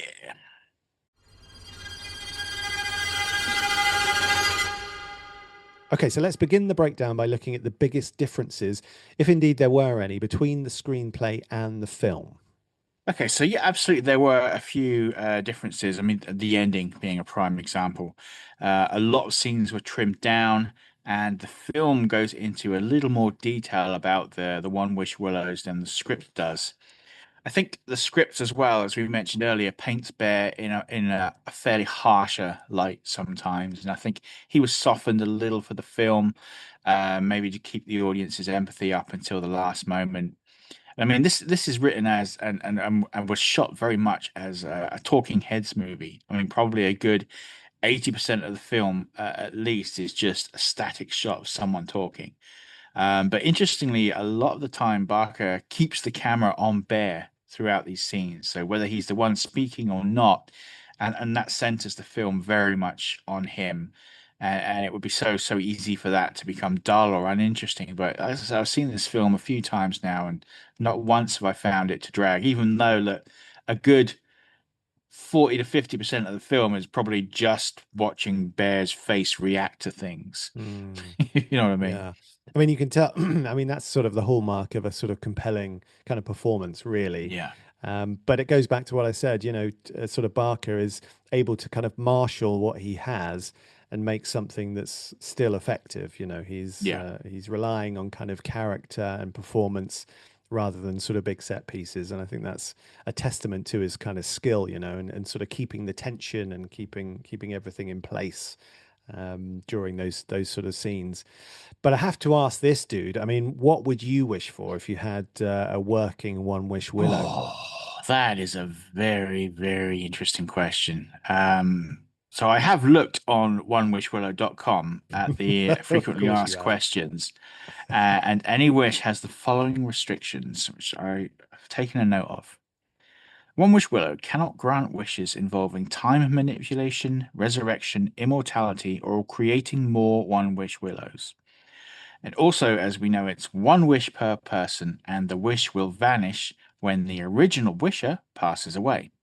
So originally, I was going to wish for Superman's powers, but I don't know if that would work, as it could kind of cross over into immortality territory. So, that's maybe not dubious. So if that wouldn't work, I was then thinking of a few billion dollars. But if the money vanished when I died, I'm uncertain as to what would happen with stuff I bought or invested. And the main reason I would want that money is so I could provide generational wealth for my family. So it's no good if it's all going to vanish when I croak. So what does that leave with? I think if Superman was off the table, I'd probably go with Professor X level mind control. I think that would be pretty sweet. I'd Mm. just be like, "Yo, Elon, throw your boy a couple of billion on the sly, dog. Just hear me out." And then get voted in as prime minister and create a Lee-shaped utopia. Oh How my about you, word. dude? What would you go for? I shudder to think of the potential vision of a Lee-shaped utopia, dude. The only thing I want Lee-shaped is Lee. You know what I'm saying?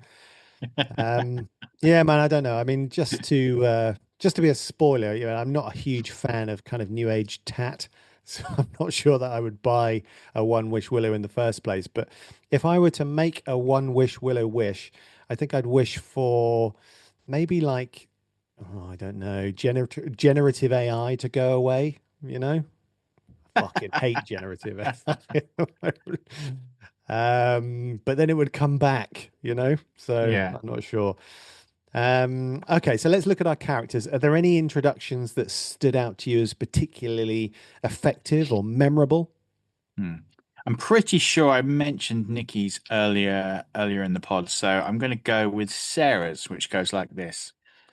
We shift to Sarah, 25, cute, effortlessly cool, with a large bass clef tattoo on her left arm and a heart tattoo above her left breast. She's unknowingly sporting a beer mustache. So I kind of like here how she's kind of cool, a little edgy with the tattoos, but also kind of charmingly goofy with the oblivious beer mustache. How about you? Yeah, I picked out bears, and I think we've covered this already, but Hmm. I just thought it was interesting because in the script, his intro is kind of bisected by some dialogue, so it's effectively split into two parts. But this is the second part of Bear's intro, Yeah. and that goes like this. Bear's eyes tell the story of a man who yearns for love but enjoys wallowing in his disappointments. He looks down at the ground in front of him and sighs. And I just thought this kind of sums him up wonderfully well. It's really about the internal rather than anything kind of external in terms of his look or anything like that. So Hmm. I just thought it was really good. I really enjoyed that one. Yeah. Were there any sort of notable lines of dialogue? You mentioned Barker's dialogue. I mean, is there anything that Hmm. stood out for you in the script? Oh man, like I said, this film is absolutely rammed with really great dialogue. I mean, Barker has a gift for naturalistic conversation. I'll drop some of my favorites. First up, I think was this this cracker of a line from Ian talking about how much he values trivia night, which perfectly sums up the early feel of the film, I think.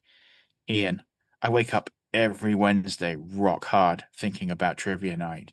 It just cracked me up when I first heard that. It's delivered so well in the film as well, Yeah, isn't it it? really was. It was just total like deadpan. And there's this chilling exchange from the real Nikki while Freaky Nikki sleeps. And that goes, Nikki continued, whisper, kill me, Bear. Too ashamed to look at her, his voice quivers as he talks. Bear, what would be so bad? What's so bad about being with me? Long beat. Nikki, I've never been with you, Bear.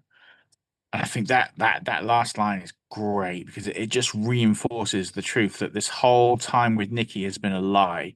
And it's such a revealing moment because even as she's begging him to kill her, he still makes everything about himself.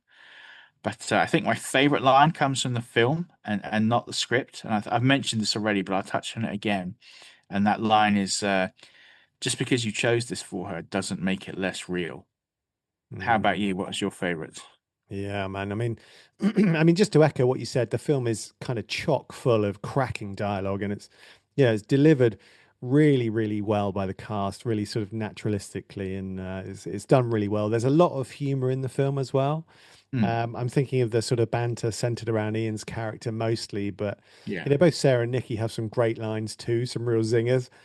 Um, I also think the kind of emotional beats or reflective moments are handled in a very pleasingly sort of naturalistic way, which really draws the audience in. I also think Bear's dialogue when he's initially reacting to Nikki in a state of general confusion are really well handled by Johnston's performance. And these lines sort of and his performance really allows the audience to empathize with Bear despite the sort of horrific kind of self-centeredness.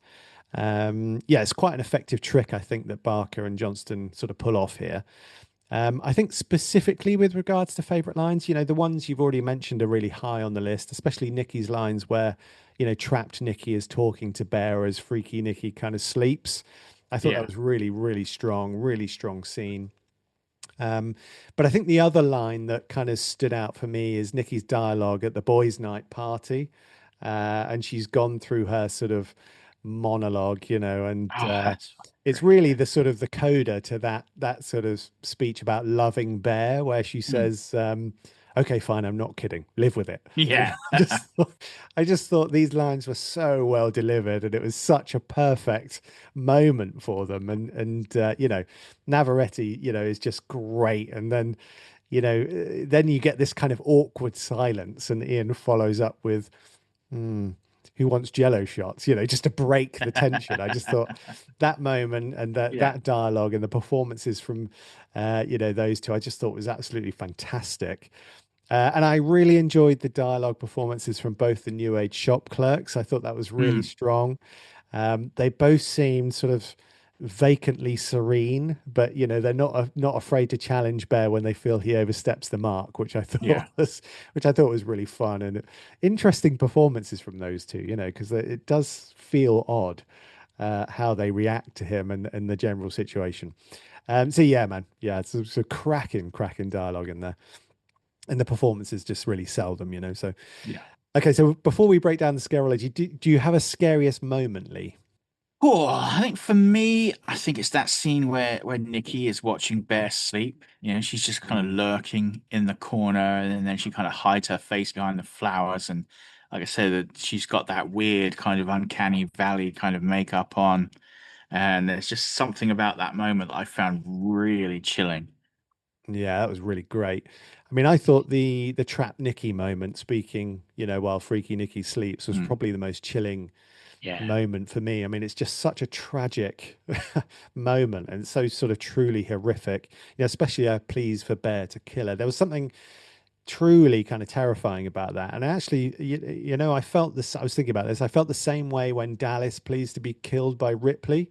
I don't know Yeah. if you remember from the deleted Yeah, scenes yeah, in yeah. I Alien. remember. Yeah, yeah. Just gave me the same feeling. It's just Mm, something utterly tragic is unfolding before your eyes, and yeah, just got me right in the meow meow. yeah. All right, then let's speak about the scarology. So first of all, yes or no? Does the film more or less conform to the 10-minute rule, Lee? No, sir, it does not. Ah, interesting. Break it down for us, dude. Okay, so I mean, well, as always, the scarology is a very subjective thing, and I'm looking forward to seeing if you have a different take on it. But I put the film's first real scare around the 45-minute mark, which is the aforementioned watching you sleep moment. Now, from this point on, we do hit the 10-minute rule pretty much without exception, with our next scares hitting at the 52-minute and 57-minute points. And then our next two scares come in at 5-minute intervals at 1 hour and 3 minutes and 1 hour and 8 minutes. And then 10 minutes later, at 1 hour and 18 minutes, we get the full-on Freaky Nicky moment, followed 5 minutes later at 1 hour 23 with the sleeping Nicky begging Bear to kill her. So 4 minutes later, we get Sarah's brutal murder, followed 8 minutes later by her naked corpse being left in the chair, and Nikki finally snapping out of her possessive obsession at 1 hour and 44 minutes. Yeah. It's interesting. I sort of, you do get a building tension, don't you, in those first Yeah. 45 minutes. You're obviously introducing characters and their sort of Mm. backstories and their relationships to one another, but there is something truly unsettling about those kind of early Nicky moments, after the Yeah. wish is cast, which I think is, although not necessarily a scare, it's definitely Yeah. unnerving, right? Yeah. That's where I kind of struggled because, Mm, it's definitely like it's unnerving. But yeah, again, like I say, the scarology is often quite subjective, and I'm probably yeah. quite Well, we tend to go on uh sort of jump scares, don't we? Maybe more Yeah, we so. tend to go on like actual, clearly scary moments, Yeah, like but butt leaving the seat scares, whereas, yeah, yeah, but you could very well put an argument. I mean, the first wish happens, I think it's around about the 25-minute mark, give or mm, take. I need to check, but so you could argue that is it could be counted as a scary moment, or when she snaps out, or when she's in the restaurant and has the freak yeah, yeah, out. yeah, They're definitely creepy. They're definitely unnerving. To me, they weren't scary. yeah. It's more tension, But atmosphere. yeah, but Yeah, even then, it wouldn't have held to the rule exactly because for that first 25 minutes, there's nothing. yeah, yeah, yeah, yeah. Okay, well, let's break down those acts for you. So, and again, remember, this is highly subjective, but we found no real scares in Act One. And it's only around the film's midpoint that things really started kicking off. But when they did, things did not let up, with Act 2A consisting of around seven evenly paced scares that held true to the 10-minute rule. Then we roll into the final act with three slightly more spaced out but horrifying scares which still held to that 10-minute rule. Fantastic. And did you have any thoughts on the themes at work here? Yeah, I thought, thematically, this film's really interesting. So, certainly Parker themes, I think, pursuit of love is really strong here. You could make a case for desire for validation, Mhm. morality of individuals as well. But really, I think this is about Bear's kind of pursuit of love. Yeah. And I think in a wider context, just to say, which is really interesting for a horror film, Mm. I think in a wider context, Obsession kind of explores the idea of consent and sort of bodily autonomy. Nikki is essentially trapped and being sort of tortured in a non-consensual relationship, and she's kind of experiencing a total loss of bodily autonomy at the hands of a kind of obsessed male. And this obviously leads us to look at wider kind of societal issues and movements as we consider this theme, I think. But tied closely to this idea is the sort of loss of self and codependency. Nikki starts the film as a woman who's sort of independent and has goals and aspirations of her own. And as that wish kind of takes effect, all these aspirations disappear and she turns into this obsessive kind of beast whose, actions become more and more extreme. But the film also, I think, explores this idea of kind of suffocating codependency, and both Nikki and Bear end up trapped in, obviously this extremely sort of destructive cycle. Mm. I also think the film explores the idea of kind of, the nice guy and how, Yeah. in Bear's case, that's fueled by an extreme kind of self-doubt and loneliness. And, Bear starts the film as a pretty sympathetic character, really, but this mutates into this kind of horrifically manipulative and coercive behavior. And Barker really shines a light on how, I guess, kind of male loneliness and sort of entitlement can turn into something truly, horrendously Mm. toxic.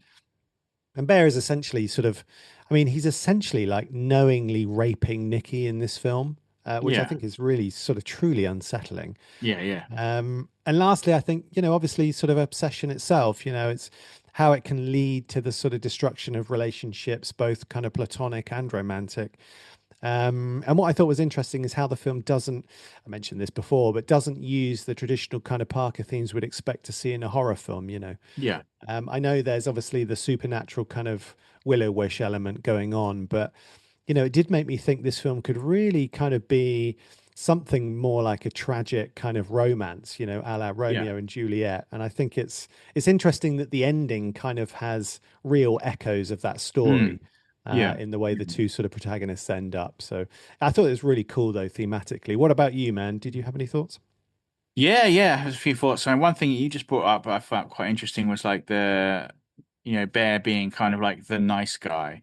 I think Mm, there's definitely a kind of a thing in society, kind of like a nice guy privilege, where people think that the nice guy ultimately deserves to get the girl in the end, and mm. and a lot of like nice guys have that kind of conception, like we're nice guys, we're owed a hot chick. It's like that makes sense. It's Yeah, kind no, of I know what you a mean. Yeah, yeah, almost yeah. like a nice guy sort of entitlement. But There's also a sort of sorry to butt in. There's also a I kind don't know. of a conflict avoidance thing going on with Bear, Mm, where he's yeah, sort of massively. almost Yeah, is excusing his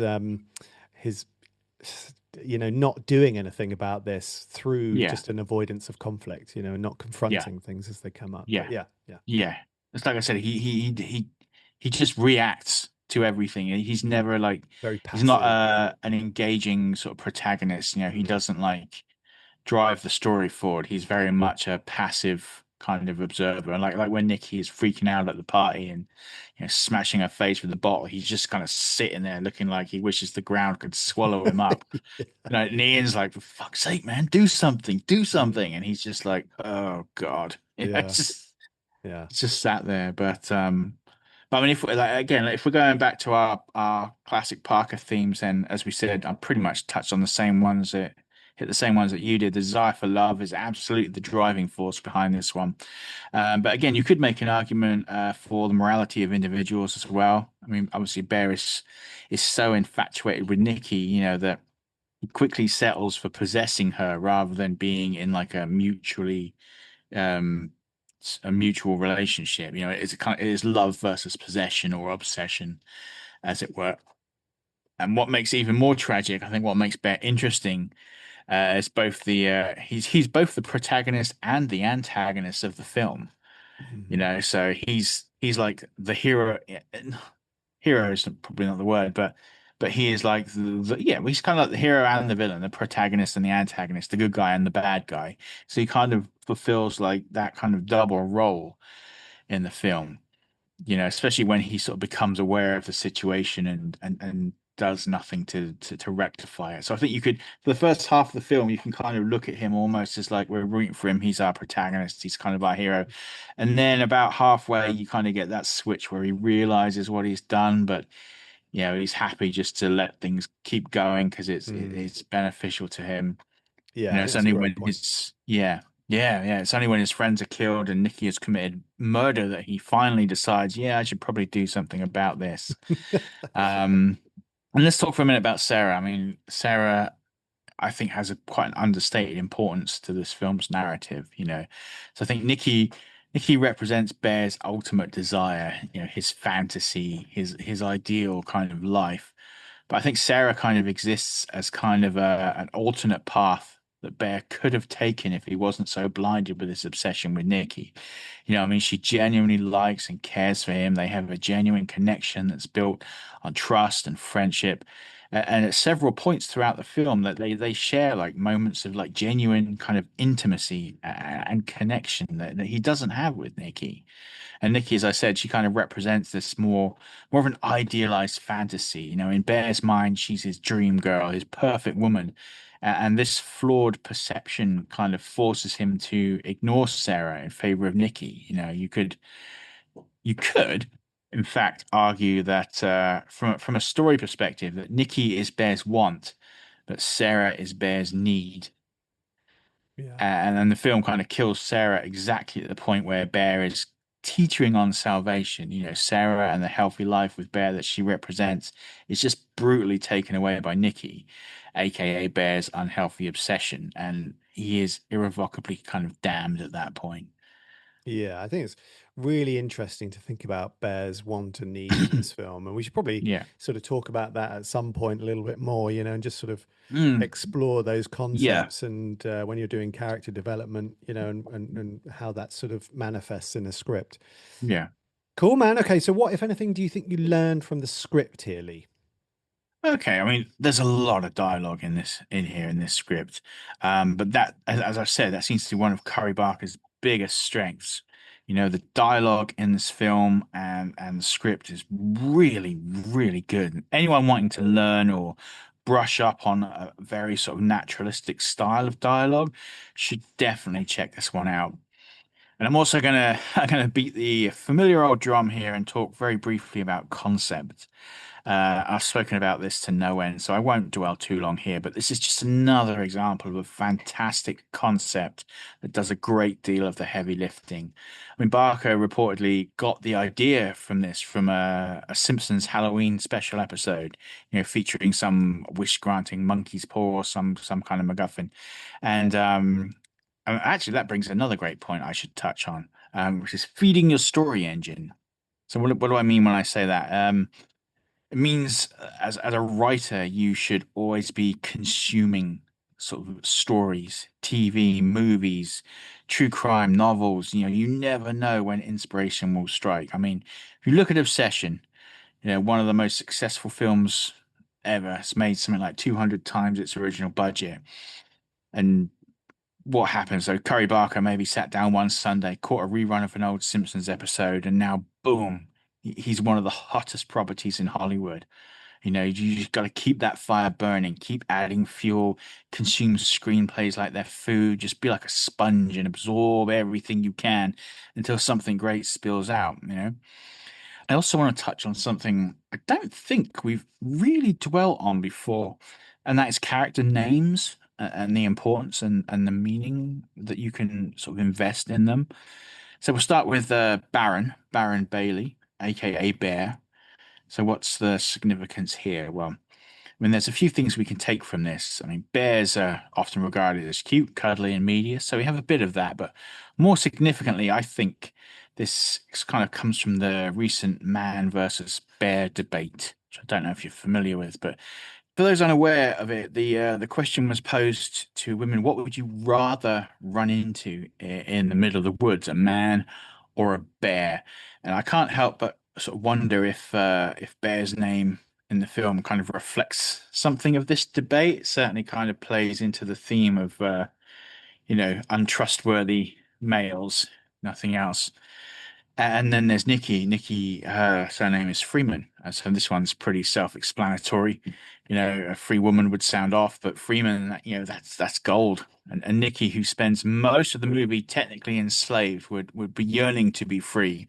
Mm. So it's just a really small aspect of screenwriting, but names can be of pretty huge significance sometimes, and you can get some cool little deeper meanings in there.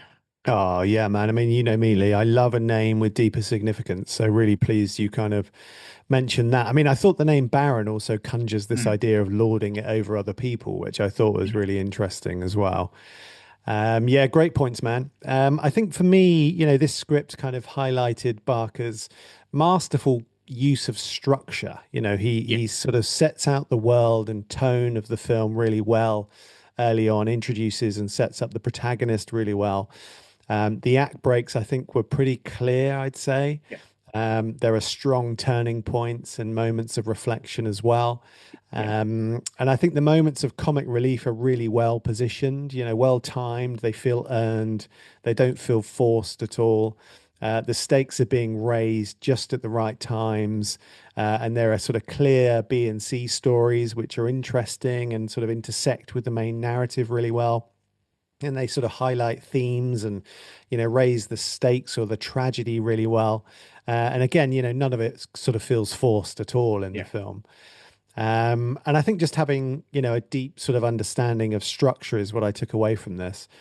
Also, I think the dual, dialogue lines in the script, always a winner for me, Lee. Yeah. But I thought there were some great instances of just sort of writing, of Barker's writing, Mm. where he sort of reflects on his characters in action lines. And I think we mentioned this already, but certainly where, Barker describes Bear, is really, really good. And the whole sort of intro sort of goes a little like this. Silence settles. Bear, lost in thought, realizes his yearning for her overshadows all. Her actions, her lies, it all fades. Only her presence matters. Bear, matter of fact, doesn't matter to me.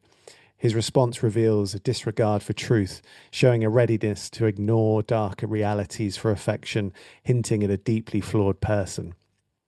And I just thought this was really well, really well written, and it speaks to theme. It obviously speaks to sort of Bear's character.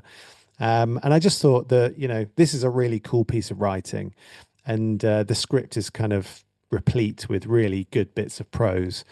Yeah. And the last thing I thought was how Barker, and I mentioned this in the last episode, but how Barker is thinking about the cinematic toolbox and how things can be planned in your script to sort of highlight or bring out moments of significance in the film. So here, Barker references sound in an interesting way.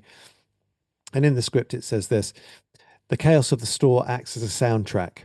Horns, feedback, and other chatter build the intensity. So this is really short and simple. It's kind of all in caps as you'd expect from a sound cue. But again, it just shows how Barker is thinking about how he can use the elements of cinema to heighten moments in the film. And I think it sort of shows planning and it shows understanding. And I think it's something really worth thinking about, Yeah. adding into your scripts if it's kind of appropriate. Okay, so you mentioned a theory on Nikki and the purgatory, Oh Lee. yeah, yeah, yeah. So a lot of people think that Nikki was replaced by some kind of malicious spirit, and the real Nikki kind of held in purgatory until Bear's death.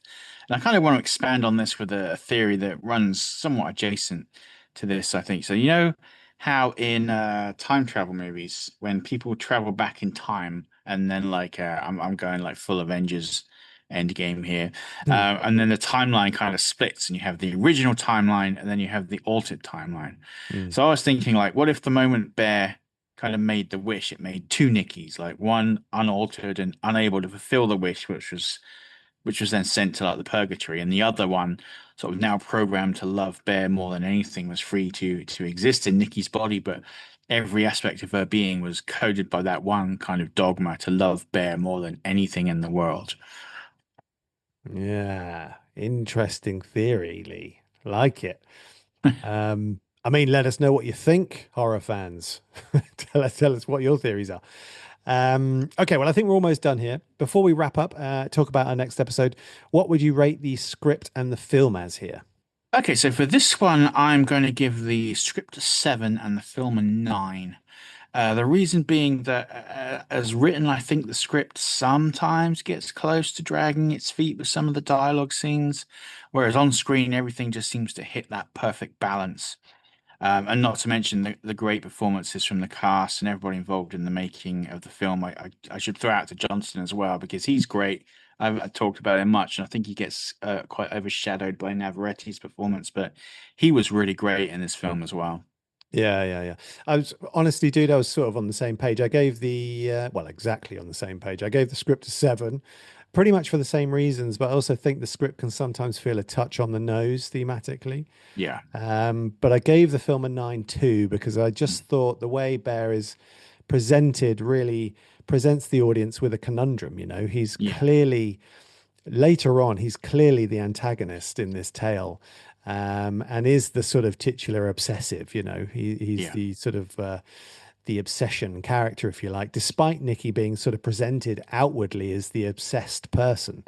Hmm. And I guess I just thought, Barker's created such a nuanced kind of mosaic that it really does leave the audience guessing and questioning things, and coming out of the film with questions and sort of, potential discussions. And I love that. And yeah, I thought the film was really, really effective. Awesome. So what have we got there? That's So 14 out of 20 for the script and 18 out of 20 for the film. Nice. I, Nice, dude. Good stuff. yeah, yeah, it's good stuff. I kind of feel like the script deserves more now, seeing its score out of the final quarter. Yeah, I mean, But it hey ho, could get a bit more. I mean, there's nothing sort of inherently wrong with the script. I think it's a really good script, and it does breeze no, by. But it yeah, is. But yeah, no, I think I'm happy with the 7 on the yeah, script. I think. awesome. All right, dude. So what's on the agenda for next time?